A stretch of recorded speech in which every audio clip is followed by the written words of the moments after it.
Ay, kisuhin naman ako ng lotion please sa likod ko. Oo naman. By all means, ma'am. Oh, I have to warn you.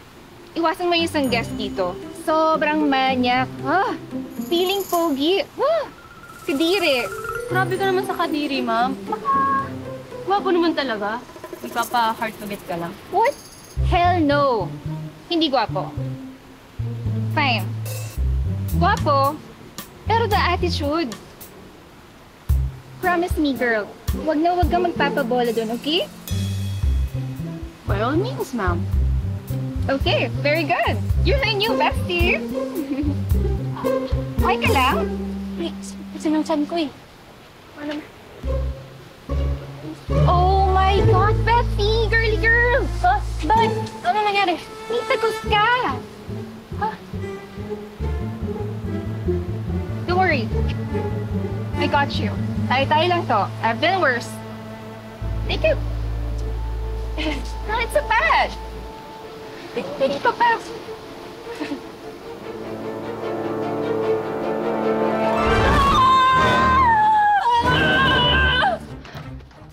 Ano nangyayari sa akin? Ito pwede. Lord, balikin na po ko sa dati. Please, ibalik niyo na po ko sa dati. Magpapakabait na po ko, promise. Ay, baka magic to ah.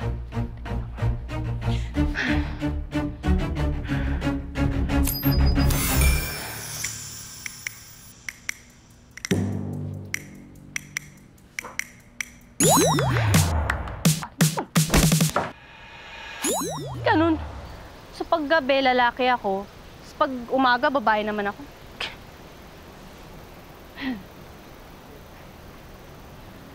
Lagyan ko kayo ng pampatulog tong Diyos ni Krisa May. Uy! Huwag niyo naman! Brad! Sir! Sexy mo naman ngayon. Baka naman pwede. Uy, sir! Huwag ako ah. Sinasabi ko sa'yo. Ang pakipot mo naman. Well, that's how I like my woman. Quick and easy. Huwag ako, sir. Talaga, sinasabi ko. Sige na. Uy, Isa lang ano naman eh. Sige na. Uy, ano ba? Huwag mo hawak. Ang kulit mo ha? Aray! Ikaw naman kasi. Saan mo pa talaga i-apply mga turo ko eh? I mean, Bakit? ganyan ba turo sa inyo ng mama mo? Hindi nga eh. Sorry din ah. Hindi naman kasi ako laging ganito. Turo lang to ng kaibigan ko sa akin. Ganito daw gagawin pagka gusto ko yung isang tao. Lang niya naman oh. Ako talaga crush mo? Oo. Ito. Sa akin pala kami. Oh, what happened? Okay ka lang? Hindi ma'am. Wala ma'am. Nasat ako kasi sa Sir Damon eh. Why? Ano nangyari?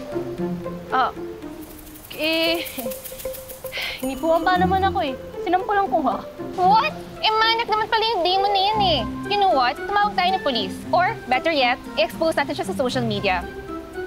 Owner of Camp Makisig is a sexual harasser. Yun, mas maganda. Wait, let me get my phone. Hindi ma'am. Okay lang. Hindi naman sexual harassment yun. Tinapig lang naman ako sa pet eh. Girl, you're being gaslighted. Harassment yun kasi walang consent. Ganun ba yun? Ay, it hurts my heart to see na may mga babae hindi pa rin nila alam ang rights nila. But don't worry, as your new bestie girl, I got you. Oh, okay ka lang? Pwede pa rin ako tumawag ng police. Hindi ma'am. Okay lang. Alam ko namang mabait yun si Sir Damon eh. Baka na bad influence lang yun ng kaibigan niya. Kahit na. May accountability dapat ang mga lalaki sa tuwing mananakit sila ng babae. They can't just go around and spread their machismo.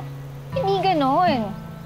Dapat matutunan ng mga lalaki ang tamang asal around women. And besides, hindi naman nakakapogi sa kanila yung pagbastos sila, no? Ba't parang kung makapagsalita ka, hugot na hugot? Kasi, I was a victim of violence once. May boyfriend akong abusive. Verbally, emotionally. Noong una, okay pa eh. Alam mo na, the usual martyr effect. Pero nung naging physical na, sabi ko, enough is enough. Masyadong madaming injustice ang dinadanas ng mga babae sa mundo para saktan pa at loko-lokohin. So, dapat man-hater, ganon? Girl! Tandaan mo to. Girly girl bestie. Know your worth. Huwag na huwag kang maghahabol sa mga lalaki. You don't need them, they need you. At huwag na huwag mong hahayaan na niloloko ka at sinasaktan, okay?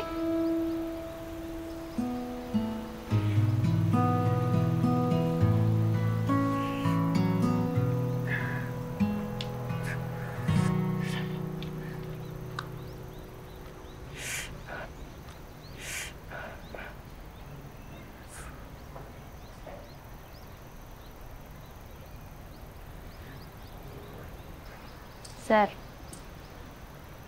Oh, ikaw pala. By the way, Sue, sorry ah. Hindi ko kasi alam kung bakit ako nakanig dun sa bad influence ko na tropa. Pero, Sue, please, huwag kang aalis ah. Hindi naman kasi talaga ako ganun. Tsaka, hindi ko na ulitin, promise. alam ko naman yun, Brad. Sir, kaya sorry din nabigla ako eh. Oo nga eh. Sobrang bigla mo, sobrang lakas din ng suntok mo, parang heavyweight. Akin na nga yan. Kung gagamot sa black eye mo, di ka marunong.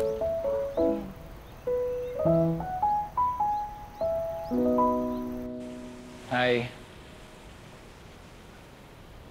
Busy ako. Ano kailangan mo? Gusto ko lang mag-apologize. Wow, marunong ka?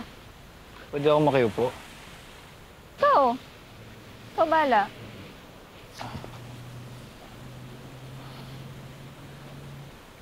From the bottom of my heart, I want to apologize. Hindi dapat ako ganun. Matauhan na ako. Buti naman alam mo. And promise I will not bother you. And I will stay away. Pasensya na talaga sa lahat ng mga sinabi ko tsaka mga ginawa ko. Hindi mo na yun dadanasin for me. And I sincerely hope na hindi mo na rin siya danasin sa iba. Grabe. That's different. Thank you.